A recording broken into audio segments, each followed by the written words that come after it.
Jake, unfortunately has lost his voice. He has a remarkable story, and we have asked a peer to share in his place.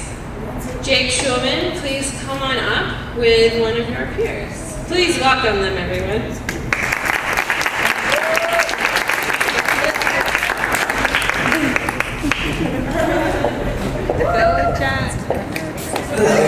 You don't want to hear this the whole time, so Jack's going to read for me. Okay, the speech is written in the first person, so I'm going to try to draw your aura. Hi all, my name is Jake Shulman and I'm a senior and a 2014-2015 magician. Prior to magic, I thought I was rather open-minded. Now I know that I wasn't closed-minded per se, but rather I was unaware of others and their stories. Since the beginning of the program, I've seen how many different kinds of people live in the LA area. People I would never have met otherwise. I live deep in the valley, West Hills, Woodland Hills, so even coming to the Islamic Center of Southern California is a step outside of my hamster wheel that I find myself running to week. Because of magic, I've made a conscious effort to try and see people as people. I once saw people as mirrors, using them to reflect my worldview, and only seeing in them what I wanted to see.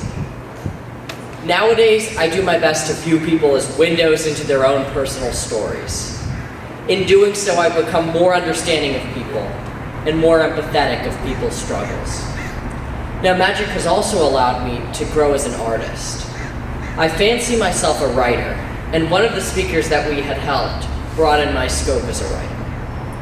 So it was one of the first sessions after winter break, and I had been asked to introduce that week's Muslim speaker, Tom Earl. Tom? I don't think that I had ever met a Muslim with the first name of Tom. And the pictures of him were of a white dude with dreadlocks. With all my apprehensions in mind, I used the bio on his website to write what I was going to do to introduce him. And then Sunday came. The session in question was taking place at Temple Emmanuel in Beverly Hills, and I got lost heading there. Because of course on the one day that I need to be at Magic on time, I get lost heading there. Again, being from the Valley, I get lost every single time I go to Temple Emmanuel. I know where it is intellectually, but I get lost in the warren of similarly named streets that make up West LA. I got lost coming here. GPS devices are a lifesaver. And so I rush in 15 minutes late, and the first thing I see is a dreadlocked white guy in purple pants. So now I can match the face to the name.